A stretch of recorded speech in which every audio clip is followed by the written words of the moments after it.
നമസ്തേ പ്രിയമുള്ള പ്രേക്ഷകരെ, ഒരു വലിയ രാജയോഗം സംഭവിക്കുകയാണ് ജ്യോതിഷചക്രത്തിൽ. സൂര്യൻ വർഷത്തിൽ 6 മാസം ഉത്തരായനത്തിലും 6 മാസം ദക്ഷിണായനത്തിലും സഞ്ചരിക്കുന്നു. ഇതിൽ ഉത്തരായന കാലം മകരമാസം 1-ാം തീയതി മുതൽ മിഥുനമാസം 31-ാം തീയതി വരെയുള്ള 6 മാസക്കാലമാണ്. ദക്ഷിണായന കാലമാകട്ടെ കർക്കിടക മാസം 1-ാം തീയതി മുതൽ ധനുമാസം അവസാനം വരെയുള്ള 6 മാസക്കാലമാകുന്നു. സൂര്യന് ബലം ഉത്തരായനത്തിലാകുന്നു. മകരം 1-ൽ പ്രവേശിക്കുന്ന സൂര്യൻ വളരെയധികം പ്രതാപശാലിയാകുന്നു, ശക്തനാകുന്നു. കാരണം ഒരു വ്യക്തിയുടെ ആത്മപ്രഭാവം ചിന്തിക്കുന്ന ഗ്രഹമാകുന്നു സൂര്യൻ. ഈ ഉത്തരായന കാലത്താണ് സൂര്യൻ മേടൻ രാശിയിൽ പ്രവേശിക്കുന്നതും മേടം 10-ാം ഉദയമായി ഒരാളുടെ പൂർണ്ണത, വ്യക്തിയുടെ അല്ലെങ്കിൽ രാഷ്ട്രത്തിൻ്റെ, ദേശത്തിൻ്റെ കാർഷിക വിഭവങ്ങളുടെ പൂർണ്ണത ഒക്കെ അനുഭവിക്കേണ്ടുന്ന ഒരവസ്ഥയും സംജാതമാകുന്നത്. ഈ 6 മാസക്കാലം പ്രധാനപ്പെട്ട 3 ഋതുക്കളുടെ സമയമാകുന്നു. ശിശിരം, വസന്തം, ഗ്രീഷ്മം, ഇങ്ങനെ 2 മാസങ്ങൾക്ക് ഒരു ഋതു വീതം 3 ഋതുക്കൾ ഈ കാലഘട്ടത്തിലൂടെ 6 മാസക്കാലത്തിലൂടെ കടന്നു പോകുന്നു. ഏറ്റവും നല്ല ഋതുവാകുന്നു വസന്ത ഋതു, നിങ്ങൾ കേട്ടിരിക്കും. അതിനാൽ ഈ സൂര്യൻ്റെ ഈ പ്രഭാവം, ഉത്തരായനത്തിലേക്കുള്ള മാറ്റം മേടം മുതൽ 12 രാശിക്കാർക്കും എപ്രകാരമാണെന്നാണ് ഡോക്ടർ മാരാർജി നിങ്ങളുമായി പങ്കുവെക്കുന്നത്. എല്ലാവർക്കും പ്രിയപ്പെട്ട നമ്മളുടെ ഡോക്ടർ മാരാർജി ചാനലിലേക്ക് സുസ്വാഗതം. മറ്റൊരു പ്രധാനപ്പെട്ട വിശേഷം നിങ്ങളോട് പങ്കുചേരാനുള്ളത്, നമ്മുടെ യൂട്യൂബ് ചാനൽ കേവലം ഉദ്ദേശം 9 മാസം കൊണ്ട് തന്നെ ഈ ഉത്തരായന കാലമാകുമ്പോഴേക്കും 20 ലക്ഷം വ്യൂവേഴ്സിലേക്ക് എത്തിക്കഴിഞ്ഞിരിക്കുന്നെന്ന വലിയൊരു സന്തോഷ വാർത്തയാണ്. നമുക്ക് 12,500 സബ്സ്ക്രൈബേഴ്സായി കഴിഞ്ഞു. അതിനുമപ്പുറം 1,500 വീഡിയോകൾ നിങ്ങളുമായി ഷെയർ ചെയ്ത് കഴിഞ്ഞു. ഇത്രത്തോളം നിങ്ങളുടെ ആത്മാർത്ഥമായ സ്നേഹത്തിന്, സഹകരണത്തിന്, കരുതലിന് വളരെയധികം നന്ദി പ്രകാശിപ്പിക്കുന്നു. എല്ലാ പ്രിയപ്പെട്ട പ്രേക്ഷകർക്കും വളരെ ആരോഗ്യപരമായ, സാമ്പത്തികമായ നിങ്ങളുടെ പ്രഭാവങ്ങൾ, വ്യക്തിത്വങ്ങൾ വികസിപ്പിക്കുന്ന രീതിയിലുള്ള ഈ ഉത്തരായന കാലത്തെ നമുക്ക് അഭിവാദ്യം ചെയ്യാം.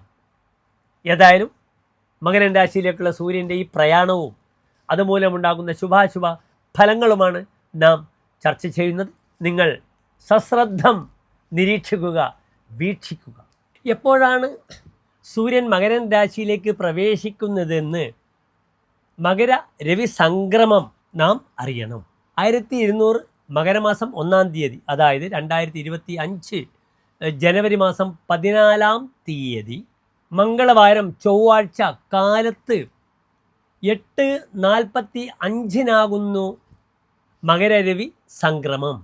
അന്ന് പുണർദം നക്ഷത്രത്തിലാണ്, കർക്കിടകം രാശിയിലാണ് മകര രവി സംക്രമം നടക്കുന്നത്. അടുത്തതായി നാം ചർച്ച ചെയ്യുന്നത് ധനുരാശിക്കാരുടെ ശുഭാശുഭ ഫലങ്ങളാണ്.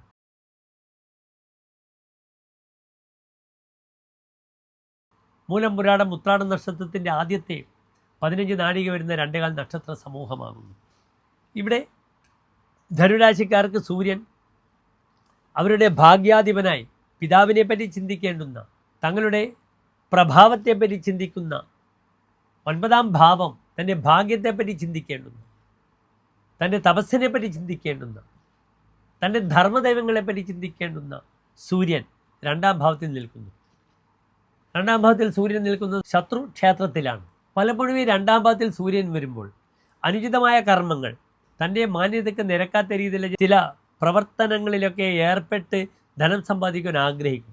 പക്ഷേ അവസാനം ആ സമ്പാദിച്ച ധനം, അന്യായമായിട്ടുണ്ടാക്കിയ ധനമൊക്കെ തന്നെ നശിച്ചു പോവുകയും ചെയ്യുമെന്നൊരു ഫലം പറഞ്ഞിട്ടുണ്ട്. ധാരാളം ലാഭം പ്രതീക്ഷ ചെയ്യുന്ന അന്യായമായ കർമ്മങ്ങൾക്ക് ഫലം കുറയും എന്നൊരു ഫലം പറഞ്ഞിരിക്കുന്നു. പ്രത്യേകിച്ച് ന്യായമായ രീതിയിൽ മാത്രം മുന്നോട്ട് നീങ്ങുക എന്നതാണ് ധനുരാശിക്കാർക്കുള്ള ഉപദേശം. ധനയസ്യ ഭാനുർ സ ഭാഗ്യാധികസ്യാത്. 2-ൽ സൂര്യൻ വരുമ്പോൾ നല്ല ഭാഗ്യമുണ്ടാകും. ചതുഷ്പാ സുഖം, തനിക്ക് വാഹന സുഖം അനുഭവിക്കാൻ കഴിയും. പുതിയ വാഹനങ്ങൾ എടുക്കുക, അല്ലെങ്കിൽ പഴയ വാഹനങ്ങൾ വിൽക്കുക, ഇതൊക്കെ പറ്റുന്ന സമയമാണ്. അല്ലെങ്കിൽ ഏതെങ്കിലും രീതിയിൽ തുരുമ്പ് പിടിച്ചുകൊണ്ടിരിക്കുന്ന, തനിക്കൊരു പക്ഷേ പാട്ടവിലക്ക് വിൽക്കാൻ പറ്റുന്ന വാഹനങ്ങളൊക്കെ വിറ്റ് കിട്ടുന്ന കാശ് കിട്ടട്ടെ എന്ന് ആഗ്രഹിക്കുക. സദ്വയെ സംജയാതി, നല്ല കാര്യങ്ങൾക്കായി കാശ് ചെലവാക്കുമെന്നാണ്. അതിനാൽ ശിവനുമായി ബന്ധപ്പെടുന്ന എല്ലാ കർമ്മങ്ങളിലും വ്യാപരിക്കുക. ശിവക്ഷേത്രത്തിൽ ദർശനം ചെയ്ത് അവിടെ വഴിപാടുകളൊക്കെ ചെയ്ത് തൻ്റെ ഭാഗ്യത്തെ വർദ്ധിപ്പിക്കുക. സ്ത്രീകൾ കാരണം കുടുംബത്തിൽ കലഹമുണ്ടാകും. കുടുംബേ കലിർ ജായദേവി, തൻ്റെ ഭാര്യ കാരണം കുടുംബത്തിൽ കലിയുണ്ടാകും. അതിനാൽ പലപ്പോഴും ഗാർഹികമായ അന്തരീക്ഷം ഭാര്യ കാരണം നശിക്കുന്ന മാസമാകുന്നു. ഇവിടെ ശിവക്ഷേത്രത്തിൽ ഐക്യമത്യ അർച്ചന ചെയ്യണം. അല്ലെങ്കിൽ ശിവപാർവതി ക്ഷേത്രത്തിൽ, ഉമാമഹേശ്വര ക്ഷേത്രത്തിൽ ഉമാമഹേശ്വര പുഷ്പാഞ്ജലി ചെയ്ത് ദാമ്പത്യ ശ്രേയസ്സിനെ വരുത്തണം നിർബന്ധമായും ധനുരാശിക്കാർ. ക്രിയാനിഷ്ഫലായാതി ലാഭസ്യ ഹേതു, ലാഭത്തിൻ്റെ പേരിൽ ചെയ്യുന്ന പല കർമ്മങ്ങൾക്കും ഫലം കുറയും. അതിനാൽ തനിക്ക് യഥാർത്ഥ ധനലാഭം ഉണ്ടാവുന്ന കാര്യങ്ങൾ മാത്രം ചെയ്യുക. പ്രത്യേകിച്ച് സൂര്യൻ്റെ ആശ്രയഫലം മാത്രം നല്ലതല്ല.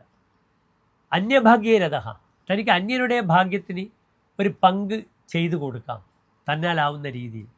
അതിനാൽ സ്വന്തം വ്യാപാരം ചെയ്യാതെ അന്യർക്ക് വേണ്ടി കൺസൾട്ടൻസി സഹായങ്ങൾ, അവർക്ക് വേണ്ടി തങ്ങളുടെ ഊർജത്തെ മുതലാക്കി അതിലൂടെ ധനം സമ്പാദിക്കുവാൻ ശ്രമിക്കുന്നതായിരിക്കും കൂടുതൽ അഭികാമ്യം ഈ ഒരു മാസക്കാലം. ഇവിടെ വഴിപാടുകൾ സാധാരണ സൂചിപ്പിക്കുന്നത് പോലെ തന്നെ ഓം നമഃ ശിവായ എന്ന പഞ്ചാക്ഷരി മന്ത്രം, ആദിത്യ ഹൃദയ മന്ത്രം ജപിക്കുക, ശിവക്ഷേത്രത്തിൽ കൂവളമാല ജലധാര വഴിപാടുകളൊക്കെ സമർപ്പിക്കുക.